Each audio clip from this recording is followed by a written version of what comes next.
കൂട്ടുകാരൻ, ഞാനൊരു കഥ പറയട്ടെ, കേൾക്കാമോ എല്ലാവർക്കും? എൻ്റെ അമ്മ പറഞ്ഞു തന്ന ഒരു കഥയാണ് ഞാൻ പറയാൻ പോകുന്നത്.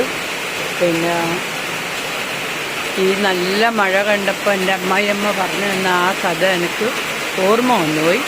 അതുകൊണ്ടാണ് ഞാൻ പറയുന്നത്. എല്ലാവർക്കും ഇഷ്ടപ്പെടുമെന്ന് വിചാരിക്കുന്നു. അതായത് പണ്ട് ഒരു ഭാര്യയും ഭർത്താവും ഉണ്ടായിരുന്നു. അവരുടെ നെയ്ബേഴ്സായിട്ട് ഭയങ്കര ഹാപ്പി ആയിട്ട് കഴിയുന്നു. അപ്പം ഭർത്താവാണെങ്കിൽ മീൻ പിടിക്കാൻ പോകുന്ന ആളാണ്. അങ്ങനെ അയാൾ എല്ലാ ദിവസവും അയൽ വീട്ടിലെ ആ സഹോദരൻ്റെ ഫ്രണ്ടിൻ്റെ കൂടെയാണ് മീൻ പിടിക്കാൻ പോകുന്നത്. ഈ കഥ എല്ലാവർക്കും അറിയുമെന്നും എനിക്കറിയില്ല, പക്ഷെ വളരെ രസകരമായ കഥയാണ്. പിന്നെ അങ്ങനെ മീൻ പിടിക്കാൻ പോയ സമയത്ത് അവർ ഉൾക്കടലിലെത്തി. അങ്ങനെ ഉൾക്കടലിലെത്തിയപ്പം കുറേ മീൻ പിടിക്കാൻ നോക്കിയപ്പം ഈ ആദ്യം പറഞ്ഞ ആൾക്ക് മീൻ വളരെ കുറവേ കിട്ടിയില്ല. പക്ഷേ അയൽ വീട്ടിലെ ചേട്ടനാണെങ്കിൽ കുറേ മീൻ കിട്ടി. അപ്പോൾ ഉൾക്കടലിൽ അവർ തമ്മിൽ കണ്ടിട്ട് സംസാരിച്ച് മീൻ അയൽ വീട്ടിലൊക്കെ നന്നായിട്ട് മീൻ കിട്ടി, ഇയാൾക്ക് കുറവ് കിട്ടിയിട്ടില്ല. അപ്പോൾ ഇയാൾക്ക് കുശുമ്പ്, മനുഷ്യ സഹജമായ കാര്യമല്ലേ കുശുമ്പ്.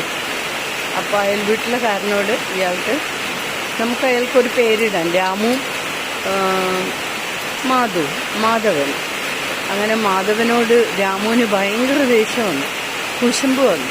അങ്ങനെ അവനെന്താക്കി, പിന്നെ അങ്ങനെ മാധവൻ ഇത്രയും മീനും കൊണ്ട് കരയോട് പോയിട്ട് പൈസ ഉണ്ടാക്കണ്ട, കരയിൽ പോയി വിറ്റ് പൈസ ഉണ്ടാക്കണ്ട, ഇത് പാടില്ല എന്ന് പറഞ്ഞിട്ട് അവൻ്റെ മീനും കൂടി ഇയാളുടെ ബോട്ടിലേക്ക് തള്ളിയിട്ട് എടുത്തിട്ട് പിന്നെ മാധവനെ വെള്ളത്തിലേക്കങ്ങ്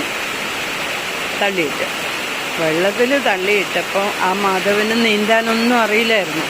അങ്ങനെ അവൻ കരഞ്ഞു വിളിച്ചു, രാമു, നീ എന്നെ വെള്ളത്തിലിട്ടച്ച് പോവില്ല, എനിക്ക് നീന്താൻ അറിയില്ല, ഞാൻ മരിച്ചു പോകും, അതുകൊണ്ട് ഒരിക്കൽ എന്നെ രക്ഷിക്ക് എന്ന് പറഞ്ഞിട്ട് വിളിച്ചു. പക്ഷേ രാമു കേട്ടില്ല, ശ്രദ്ധിച്ചില്ല. അങ്ങനെ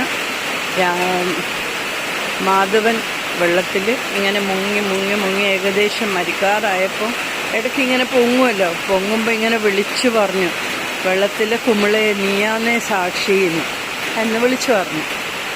അങ്ങനെ മാധവൻ അവിടെ വെള്ളത്തിൽ പോയി. പിന്നെ രാമു മീനും കൊണ്ട് കരയിലേക്ക് വന്നു, ഇഷ്ടംപോലെ വിറ്റു, നല്ല പൈസയെല്ലാം ഉണ്ടാക്കി. അങ്ങനെ അവർ നല്ല സുഖമായിട്ട് ജീവിച്ചുകൊണ്ടിരിക്കുമ്പോൾ പെട്ടെന്ന് തന്നെ പിന്നെ ഒരു ദിവസം അയാൾ കുറേ വർഷങ്ങൾക്ക് ശേഷം ആർക്കും കണ്ടുപിടിക്കാൻ പറ്റിയില്ല ഇയാളാണ് മാധവനെ കൊന്നത്. അങ്ങനെ ഒരു ദിവസം ഈ മഴയത്ത് ഇയാൾ വീട്ടിൻ്റെ കോനയിലിരുന്നിട്ട് ഭാര്യയോട് പറയും. ഇയാൾ ഭാര്യയോടൊന്നും പറയില്ല ആരാ കൊന്നത്, സീക്രട്ടായിട്ട് വെച്ചതാണ്. അങ്ങനെ ഭാര്യയോട് പറയും, ഈ മഴയ്ക്ക് ഇങ്ങനെ വെള്ളത്തിലെ കുമിള വീണ് പൊട്ടുന്ന കണ്ടപ്പം ഇയാൾ ഭാര്യയോട് പറയും, ഞാനാണ് കേട്ടോ, പിന്നെ